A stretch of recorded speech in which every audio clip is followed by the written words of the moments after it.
three guys who are really leaders in our industry, and we worked together over the last couple of weeks to put together a program really focused on the times that we're in today, and each chose a different topic of our area of focus to talk about how we can improve that. So I'm going to switch here to the presentation, and I'll narrate this as we go through, and hopefully this will be something that helps you and helps you get through this time and look to the future at a day when we're being.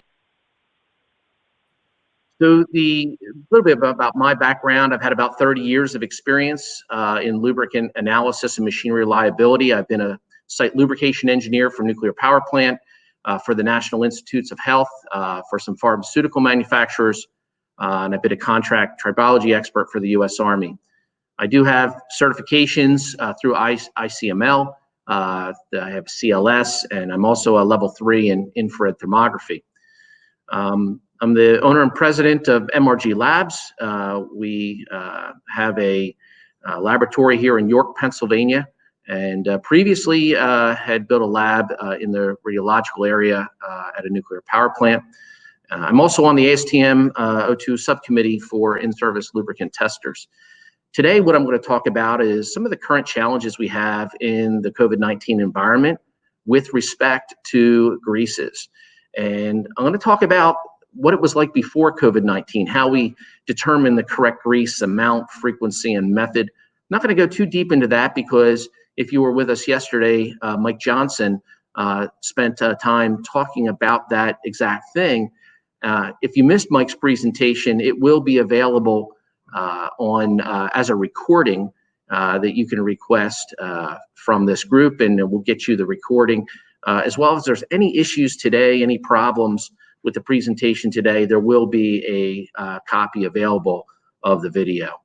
I'm going to talk about optimizing greasing using feedback tools, such as ultrasonic greasing, and also talk about grease sampling and analysis and how that can give us some feedback as well, how that can complement some of the calculations that Mike shared with us yesterday. I'm going to talk about extending greasing intervals to reduce manpower requirements, auto lubers, using advanced formula greases for life extension of our lubricants, and it's based off of some research that I've done for the Electric Power Research Institute.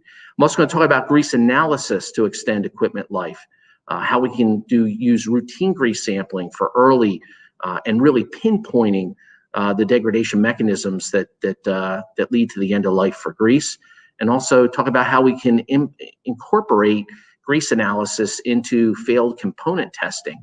We're really going to go through a period here with COVID-19 where we're running very, very lean. If we thought we were running lean before, it's going to be a whole new ball game. And we may see in the coming weeks, months, and years more equipment in distress because perhaps we didn't have the manpower that we once had, the labor that we once had to take care of our equipment, to perform PMs and so forth. And so we want to talk about ways that understanding what our grease does, how it fails, how we can monitor it, how we can evaluate it might help us through this really challenging time. So what are the challenges in today's environment? Well, we've got some stay home orders, and that reduces available personnel that might be out there doing the manual greasing tasks. We might have already seen some of these activities perhaps being deferred or extended. But some industries, our power, our food production, our medical facilities, they're remaining open, and in some cases they're at peak production.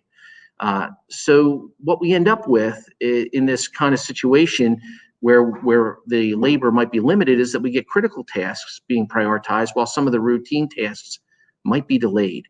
That leads to extended grease intervals that could accumulate wear particles that are typically there in lower concentrations.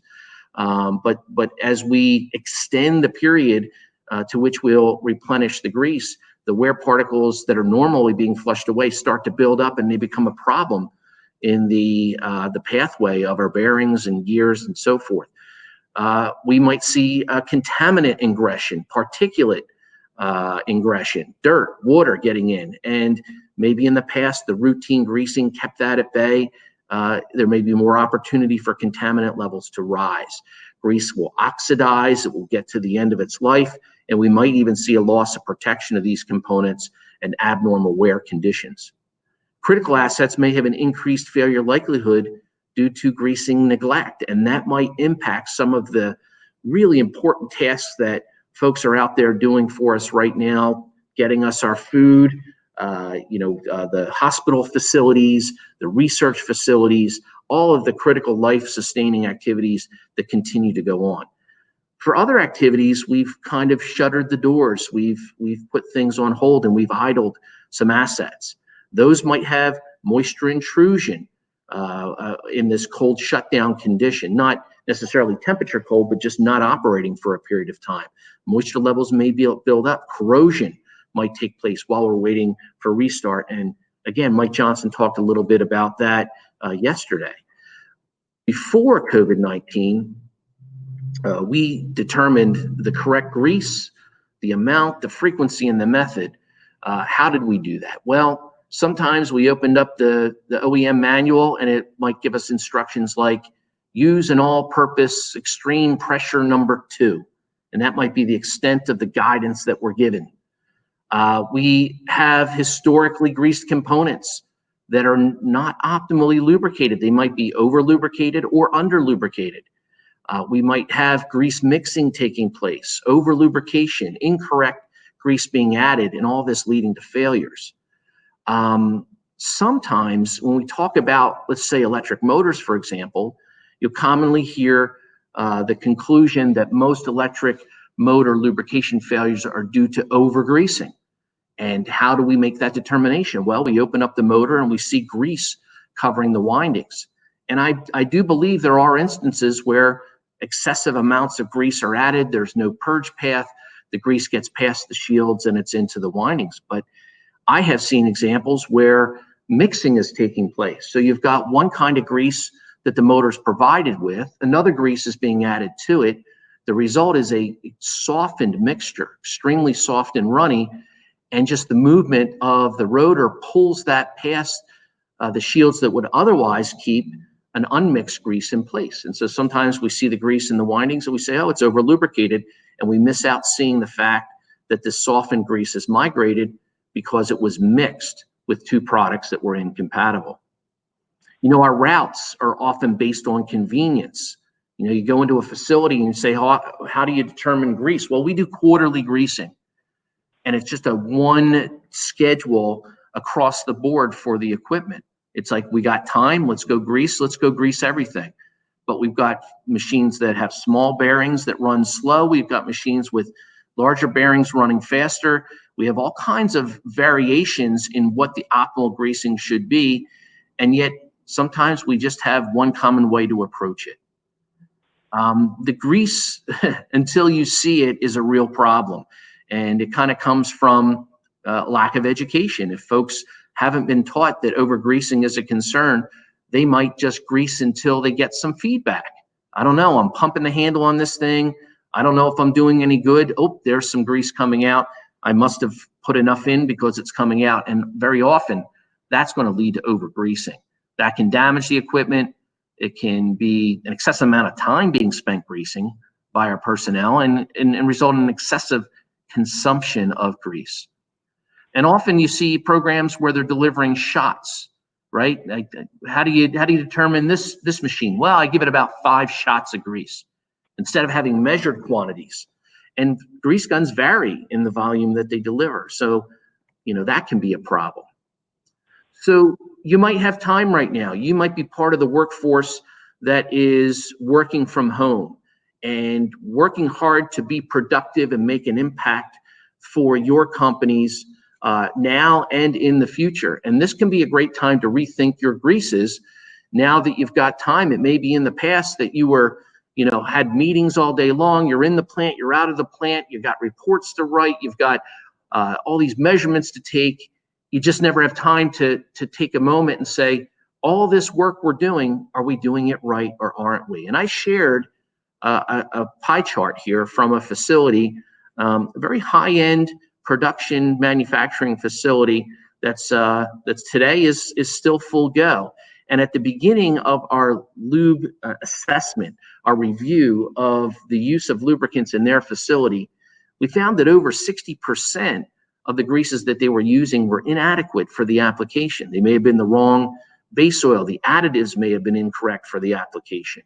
It could have been that it was the wrong type of thickener or the wrong type of base oil or the wrong NLGI grade. Another about quarter of them were, maybe a little less than that, were marginal, but less than 1/4 of all assets in this facility had something less than the satisfactory or appropriate selected grease for the application. And how do we get to that point? Well, the guy before me said to do this, or we've always used that grease. That doesn't necessarily mean that it's correct. We have to look at the base oil viscosity, the type of grease, the thickener type, the additives. The consistency must match the application as well as all of these other aspects of grease. Just saying, hey, it's a number 2 grease, I'm going to pump it in there, just doesn't address the critical properties of the grease for a given application. Now, we kind of know we wouldn't use just one viscosity grade of oil in your facility in all of your different components. So why are some people using grease that way? Well, we've got an all-purpose grease. Well, is it the right viscosity for the application? Does it have the right additives? So if we take a systematic evaluation, we might see something like I've shown here, that we've been greasing, but we haven't been using the right products. And this can be a time to review that. We also want to work to optimize greasing using feedback tools. And one example is ultrasound. Ultrasound gives us that feedback to the greasing process. Mike Johnson talked about calculating volumes, and those volume calculations are based off of geometrical spaces in the bearings, so that if we add that same amount, we displace the full amount that had been there before. But that doesn't necessarily mean that at a given point in time, all of that grease needs to be pushed out of the way at that point. Ultrasound can be a valuable tool to give us feedback to know when is it time to stop greasing and avoid over greasing. What is that optimal amount that we want to add? So first, a frequency of inspection needs to be established. How often do we either check the bearing for its condition by using ultrasound or other tools, and then use that as a jumping off point to say more grease needs to be added, and then we can stop when we've got to the right point. So it can help us with that. It's not a complete solution for greasing. It still requires people to implement it.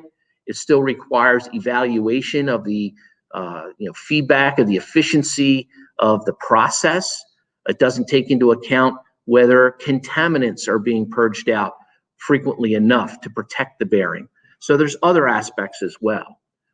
Grease analysis can confirm our current practice. Once we set up and understand how big is this bearing, what volume is a complete replenishment, what is a typical or calculated kind of frequency, and then use ultrasound to help us modify the volume and possibly the frequency as well. We can also then look at the grease itself. And if we take a sample of purged grease, the remaining antioxidant at that purge can be used to optimize. If we pull some grease on its way out and we check it for antioxidants and we compare that to the new fresh grease going in, and if all other things are good, if the consistency remains good, there's not high wear, and the antioxidants are there at 50%, well, we probably are getting in there a bit early to replenish that bearing, because the calculations that we do are using engineering assumptions. An analysis will give us the exact conditions in the field of the equipment, how we're operating that equipment, and how all of these variables influence the true life of the grease. And if we see that residual antioxidant, we might be able to extend that interval. Or the opposite may be true. We may check the grease coming out and it's completely depleted and it's beginning to oxidize. We actually may need to shorten that interval. The other aspects that we want to consider, not just the antioxidants, but also contaminants. How high are the contaminant levels at the working area of the grease? Are we purging the right amount and often enough to keep environmental and ambient contaminants like dirt and water and so on from migrating into those load zones. Like I mentioned, the changes in grease consistency is an important parameter as well. So we've recently done a worldwide study of military helicopters using that to adjust the OEM grease replenishment. And we took 7 different parameters. We looked at wear. We also looked at contaminant levels, moisture, particulate.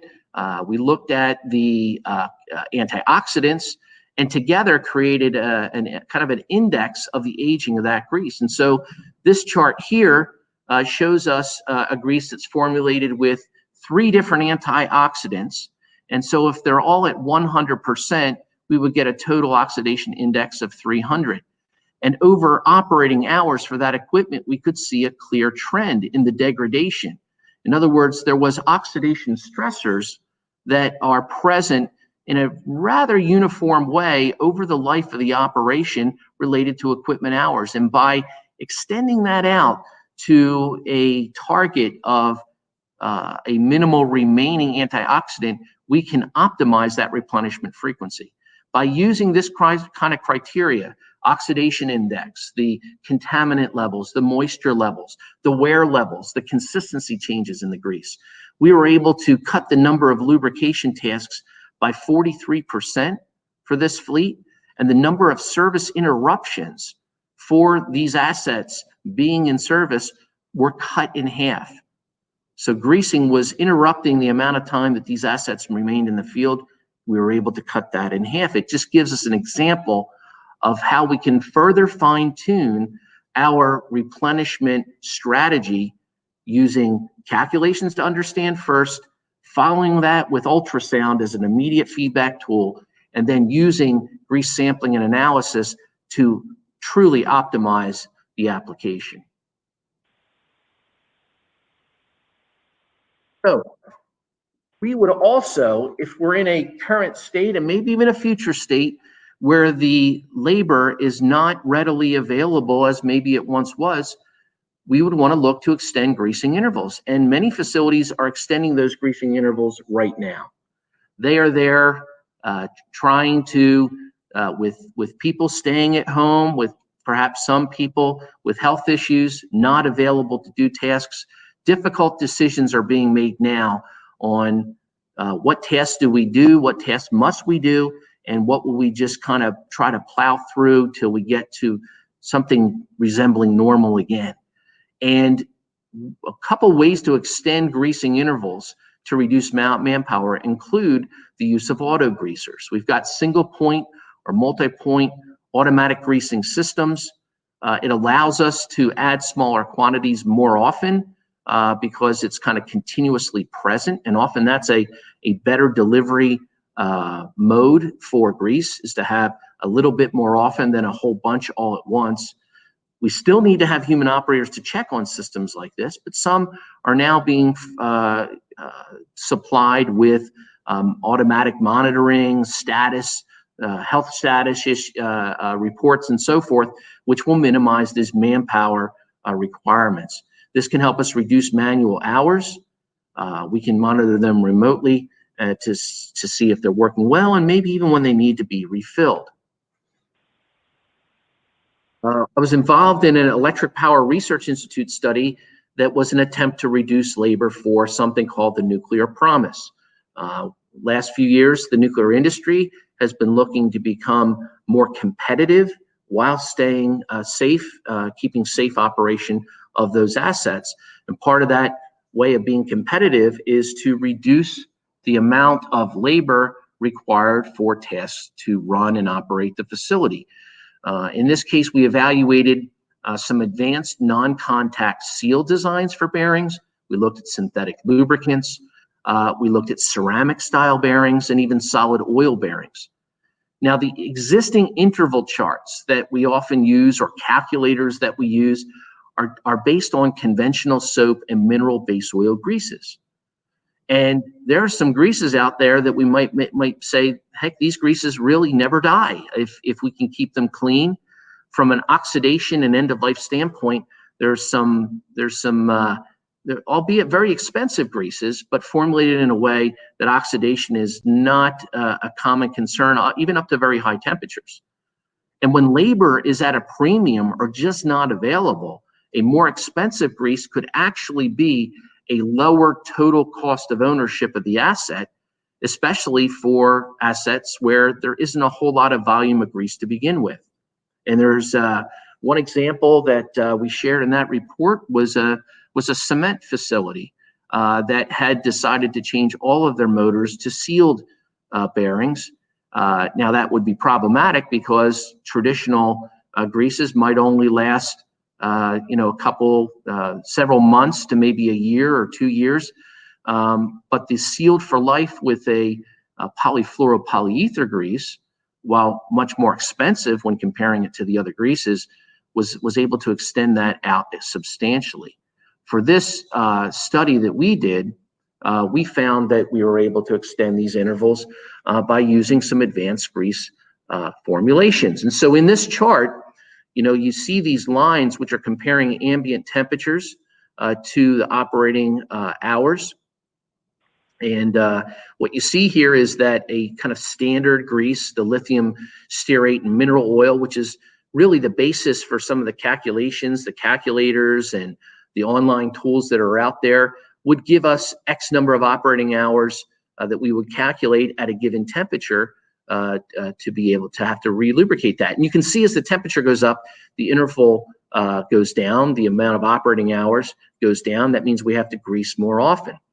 But how could we, at a given temperature, which is the reality of operating, extend those operating hours? Well, by changing the formula of the grease. You can see just by adding a polyurea thickener, that tends to extend with that same mineral oil, extend the operating hours between replenishment times. You get into a full synthetic polyurea and ester. It's even more so. And you get into higher temperature applications, and you can see the Teflon polyfluoropolyether formulations are even much higher in terms of the life at higher temperatures. So there's some options out there. In the study that we talked about, we used a multi-lip non-contact seal that ran cooler, kept the bearing clean, and operated that bearing at lower temperature. That extends the life out. We used a polyurea, among many options, we used a polyurea thickener with a synthetic based oil, and we were able to extend the grease life in a test stand up to 4 times. That means there's going to be 3 fewer, in the same amount of time, 3 fewer activities that you need labor for to go out into the field and to manually grease that component. So what about grease analysis? Why do we perform that? Well, there's some critical assets out there, and they can fail.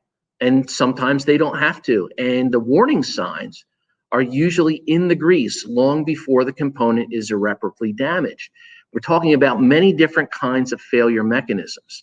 And from the grease samples that I've been processing through my lab over the last 10 years, very often we're seeing grease mixtures, we're seeing contaminated greases, and greases that are oxidizing while they're still in the bearing before they've been purged out. All 3 of those failure mechanisms can be compensated for or avoided by adjusting our practices, using the feedback that we get from analyzing grease to change our practices so that we keep the grease clean, that we keep it in a unoxidized, unhardened, unsoftened, unmixed kind of condition, and extend out that time until we would see some kind of damage take place. Now, some failure modes show up very early in vibration or ultrasound. Some failure modes are temperature related. We see them in infrared. But there are some failure modes like contamination, grease mixing, are seen first in grease samples. And only after the bearing begins to be damaged by that deficient condition do we then have a measurable change in vibration or other indicators. We can also, this picture that I took was actually a fan that was still operating at the time in a critical application. And this is just an example of severe neglect, obviously. The bearing has been neglected. The grease was either wrong for the application, was contaminated, was mixed, or maybe it just wasn't greased often enough. The resulting metal damage has really basically hollowed out this bearing. So there was warnings here more recently that could be measured by vibration, it could be measured by ultrasound, it could be measured by thermal inspections, but at the very early stages, it's possible that we can see it in the grease. After the failure, it's too late, but we don't want that same kind of failure to occur again. We want to understand the mechanisms that led to that failure. We want to make that failure rare and non-repeating. And that's where root cause failure analysis can help that. Now, most of us are familiar with bearing analysis, where we pull a bearing and we put it in a parts washer and we clean it all up and shiny, and then we inspect the surfaces. But before you ever get to that, there's an opportunity to basically double the data that you're going to get from that evaluation. And that is to keep the bearing intact with the grease that's there at the time of disassembly, bagging that up and getting that to a laboratory that can not only do that surface damage evaluation or even metallurgical evaluation, but also that can harvest the grease from that bearing, analyze that grease, and make the things that we find in the grease part of that evaluation. Because we can look at bearing and we might see surface-to-surface contact, we might see adhesive wear, and the conclusion would be that a poor lubrication or lack of lubrication led to metal-to-metal contact and the initiation of the failure, which would not be incorrect. It's correct, but it doesn't give us all the information we need to prevent that from happening in the future. Why did metal-to-metal contact take place? Well, if the bearing was saved with the grease intact, we may have been able to analyze that grease and see that there was actually two different kinds of grease present in the same housing. And I see that many, many times. In other instances, we see contaminants getting in because a bearing has been poorly sealed or it hasn't been greased often enough to purge the contaminants out of the load zone. And so by adding that insight that you get from looking at the grease to the analysis, we really expand the understanding of the failure cause and perhaps get a better insight into what initiates or starts the failure so that we can eliminate that through changed practices and protect our other components from failing in the future. Now, from grease analysis perspective, there are some new methods and tools out there for sampling. Historically, this is everything I'm talking about. It's been very difficult because it's been hard to get a good sample. And then once you have the sample, it's hard to analyze it. But ASTM has developed a number of standards that give us guidance in the approach and the tools to use and the precautions to use to make sure we can get a good sample of grease that's going to be representative of a component that is in service or a failed component that we're looking to evaluate. There is also a series of new methods that are found in ASTM standard 7918, and that standard 7918 allows us to use the sample that's obtained by the methods in D7718, which is about sampling, and use them to analyze a large number of parameters related to the grease, its contaminants, and its wear. And this device is commonly known as the grease thief, and I'll talk about that in a moment. So how can I establish an effective grease analysis program? What are the steps? Well, before we start talking about technology to use and tools and how we're going to analyze it, we got to start by selecting the appropriate equipment for inclusion. So that's step one. And that appropriate equipment is going to be our critical assets. It's going to be assets that historically have undergone a high rate of failure. They're going to be assets perhaps where we've got high grease consumption rates or high manpower requirements, and we're looking to evaluate to see whether that is necessary or it might even be harmful from over lubrication. So we look at that equipment, we select that equipment, and then we go on to the next step, which is to evaluate the grease flow in the machine. Now, this can be tricky. We never get to see this. You walk up to a bearing, let's say, you get your grease gun, you attach it to the fitting, the grease fitting, and you add grease, and you don't see any of it. It just disappears in the machine, or you hope it does, and you walk on to the next. But some complex things are going on inside the housing, the enclosure, the pathway as the grease moves from your greasing device, your grease gun, your auto luber, to the bearing, to the gears themselves. And so we need to look at that and evaluate how does that grease flow in the machine, because the grease we add, not all of it is going to be actively involved in lubricating the component at any given point in time, nor is all of it going to be indicative of the current condition of wear and contamination that bearing is seeing.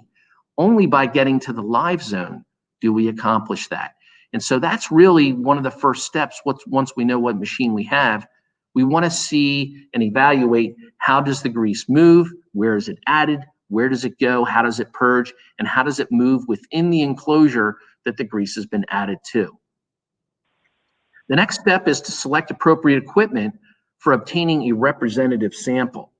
And so that means we need to have tools that can get into this live zone that we've identified without damaging the equipment, with a minimal amount of disassembly, and in the best case, even while that component is still in operation or at least still in service. The fourth step is to establish a standard operating procedure for grease sampling methodology and the conditions, because we want to be able to have a consistent approach to sampling each and every time so that we can compare one sample to the next, not only in a trend, which will be multiple samples over time, but comparing different components or similar components in a fleet of component, like in a wind farm, for example.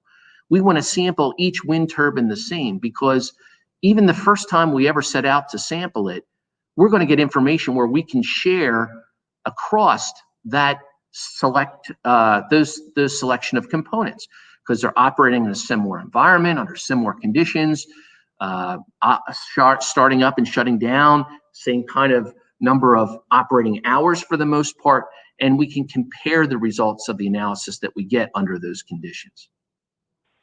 Once we have that process, we want to create an appropriate and cost-effective test slate that is really appropriate for that individual component.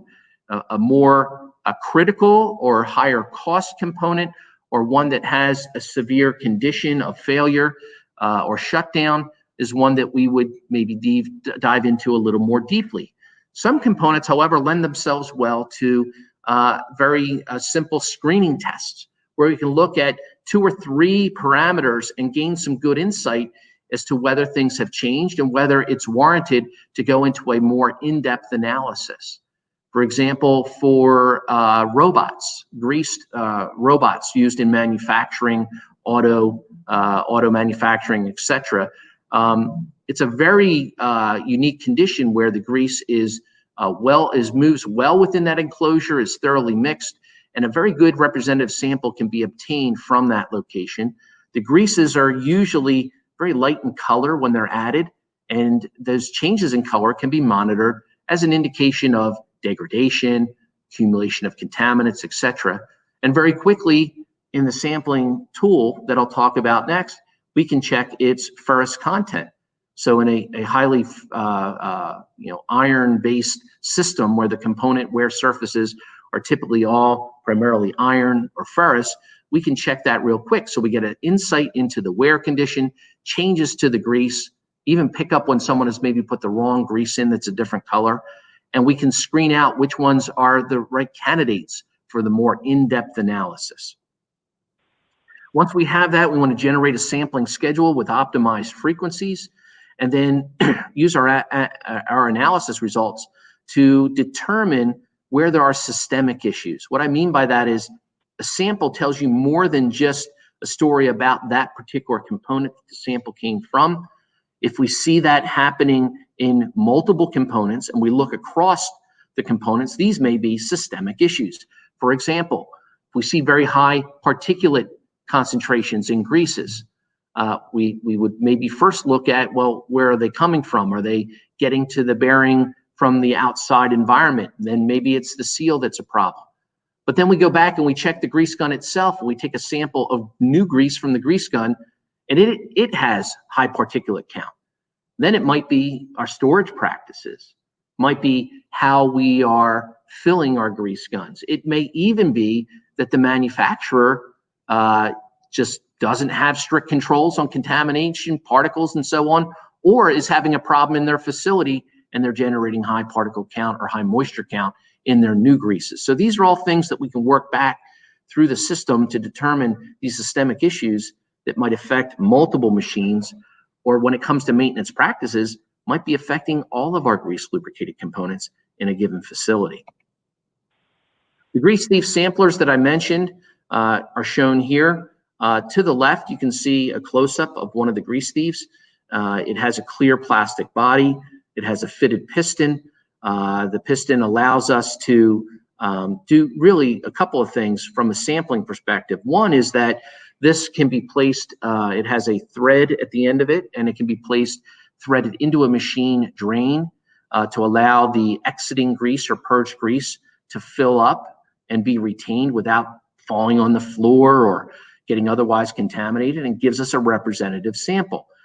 At the top or the back end of that threaded area, you can see a little purge hole, and that would allow, if it's in a drain application, for the piston to backseat and allow grease to continue to fill and the excess to go out so that there's no back pressure.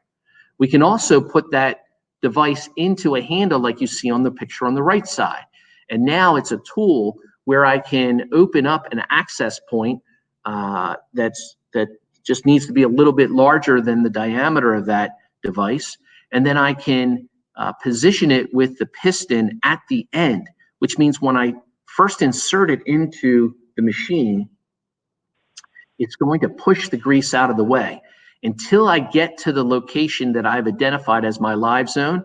And then I can use that tool to advance the handle and to have that core the sample. And this is important. In oil sampling, we're often either draining out the oil or we're using some kind of vacuum device to siphon or to vacuum the oil into our sampling container.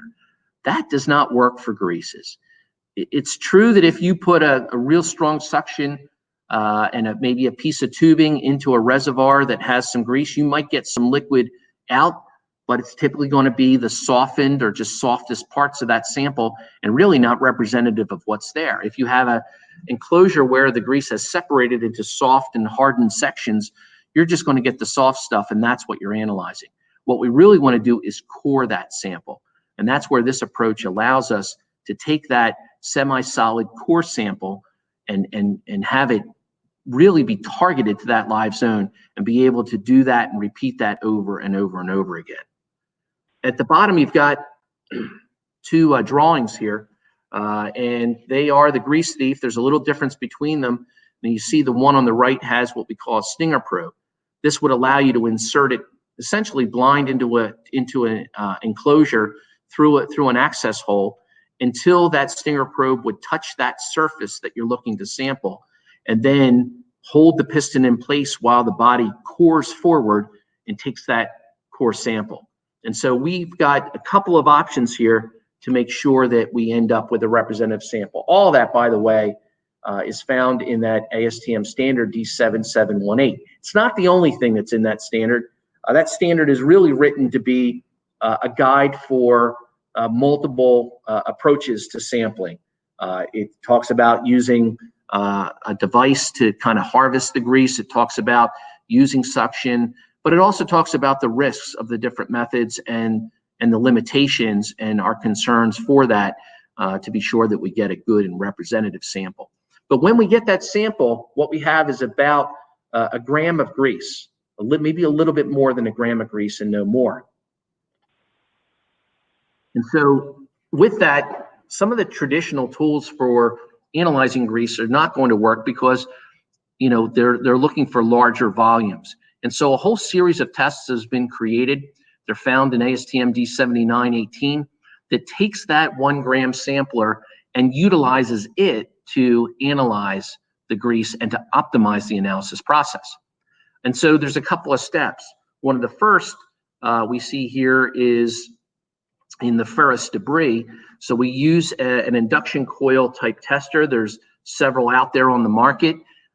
We insert the full body of the grease thief into that, and if the design is correct and it's a full coil design, it will measure the total amount of ferrous material in the sample. Now, this is important because if you think about oil analysis, one of the first things we do when we want to measure any kind of particulate or really anything that is not evenly distributed throughout the oil, we shake it. We shake it up, we agitate it, and we get that particulate or that contaminant fully distributed in the oil before we take our sample to analyze it. Can't do that with greases. It does not work. You can shake a grease sample all day. It does not change the distribution of anything in there, including wear particles. And so it's important that we have a method that measures the full amount, regardless of the distribution and the heterogeneity of that distribution within the grease sample that we have taken, because it is not always uniform. So the device I have here is going to measure ferrous debris for us using that induction coil method. We can then take the grease thief from there and use it in a dye extrusion device. This is the picture here of the grease thief analyzer. And it uses positioning motors to basically squeeze the grease back out of the sampler through an extrusion die that has a defined narrow flow channel.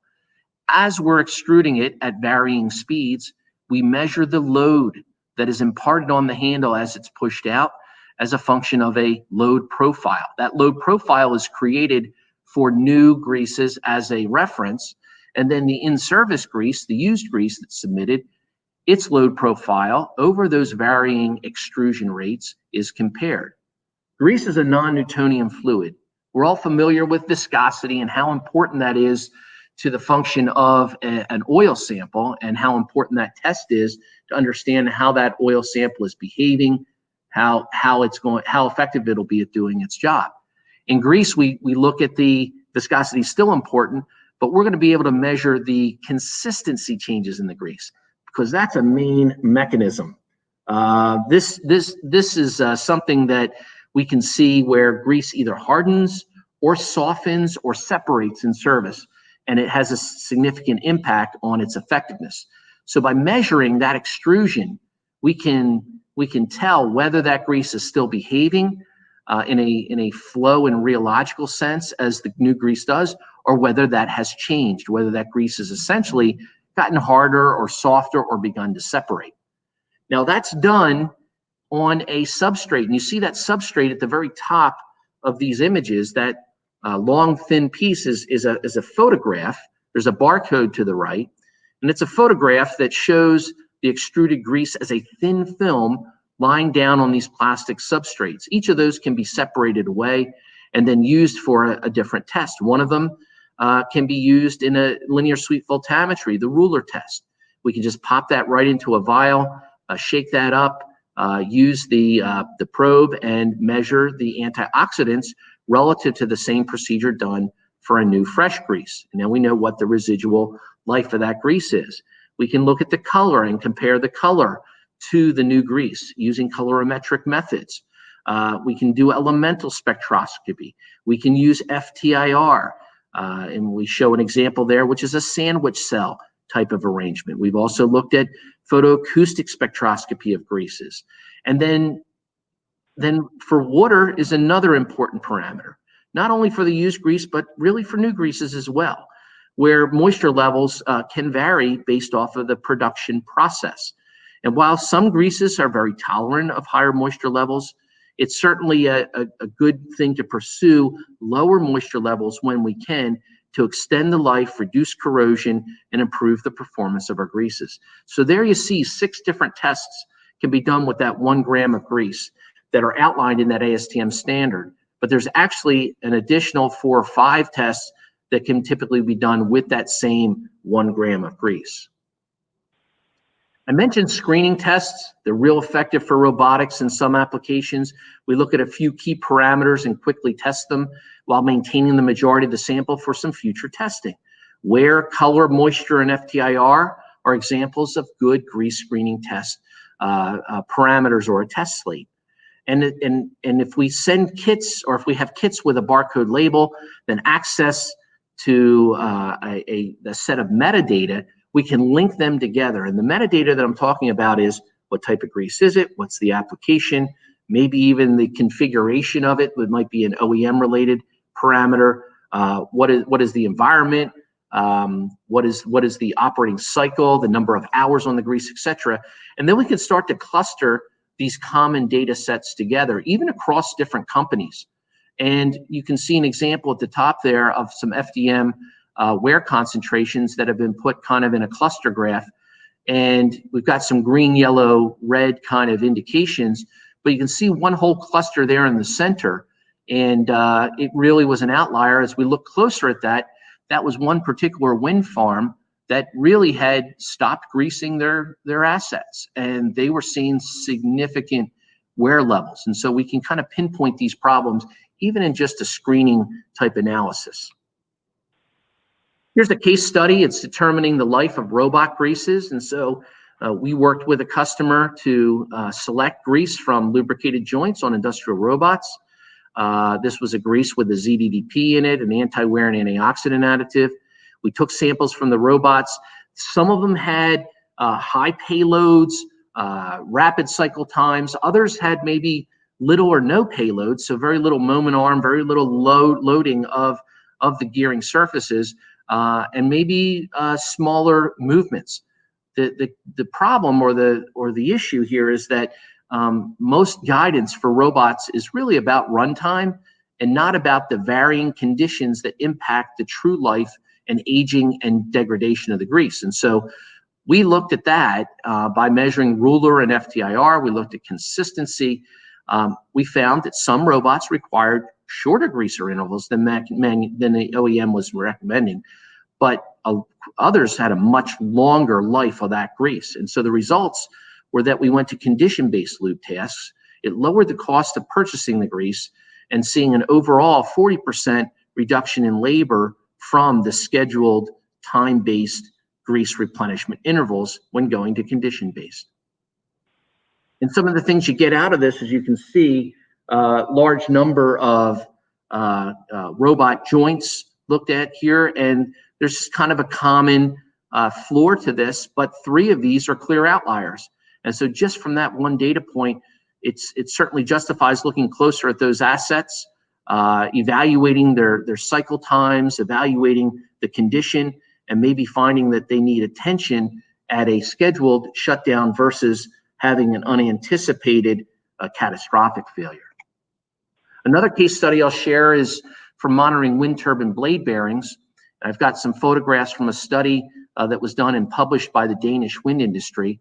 A sampling method was developed from some up-tower efforts, as well as inspecting ground level failed blade bearings at a wind farm that had already been removed. And by having access to them, we could look at the different grease flow paths and determine the best in-service sampling option.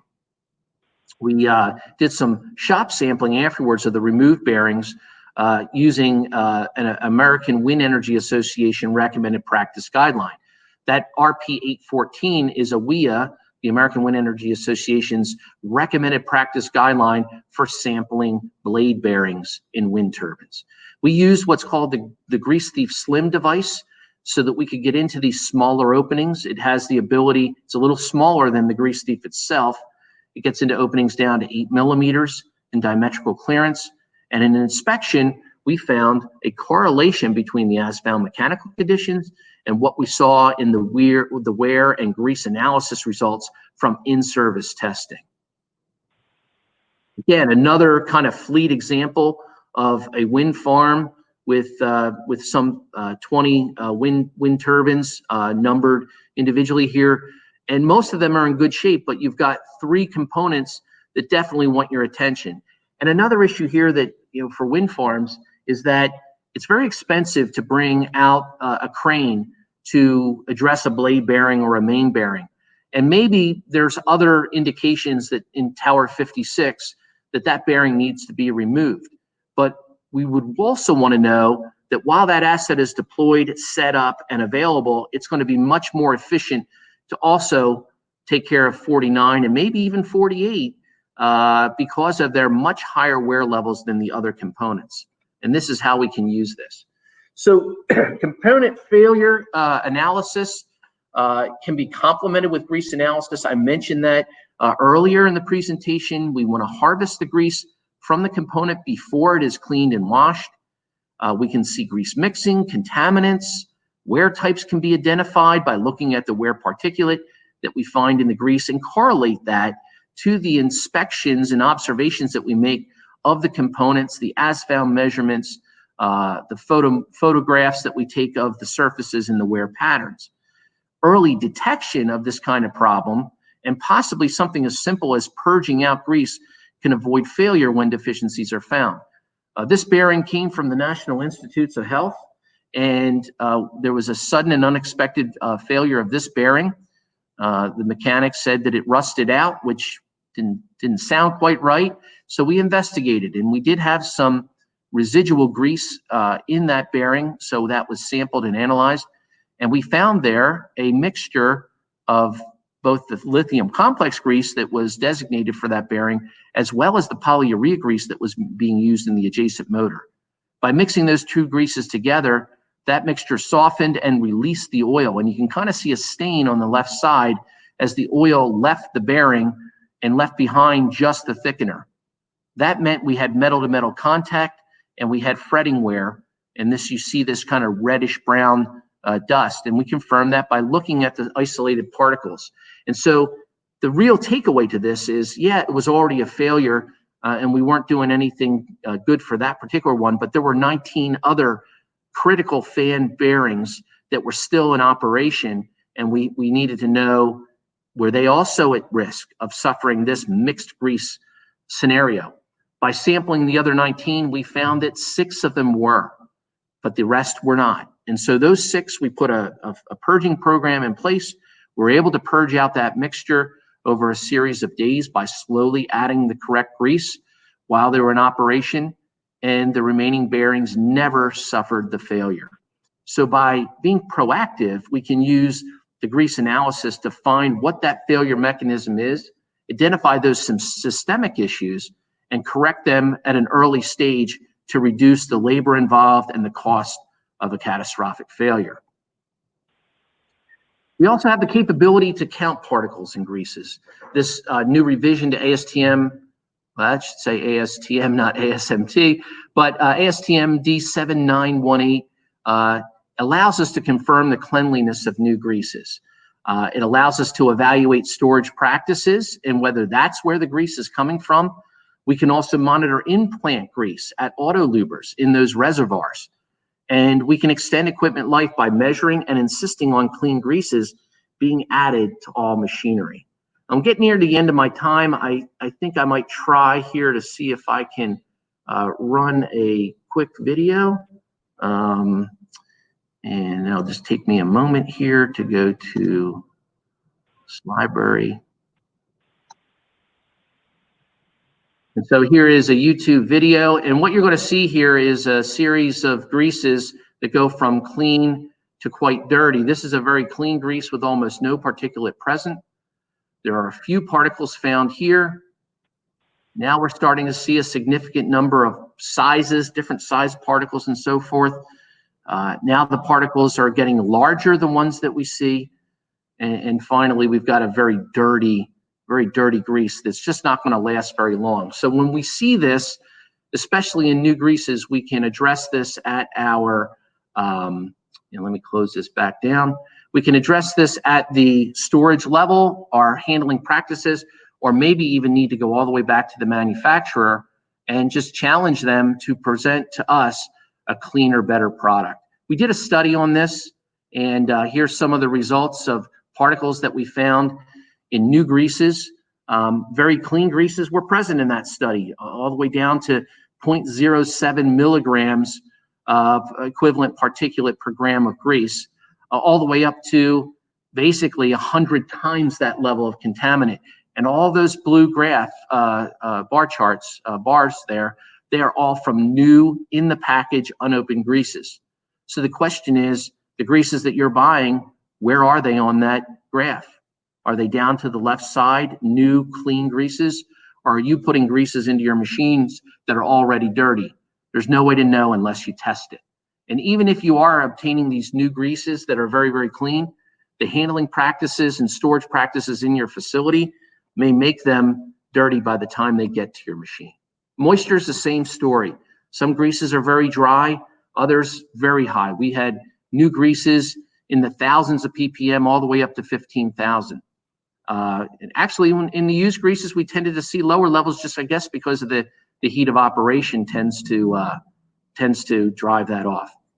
So, what can we do post-COVID? We're all hoping for that day to come and come sometime in the near future when we can get back to something resembling normal. But I think we're starting to see that there's going to have to be a new normal. We're going to treat our components differently.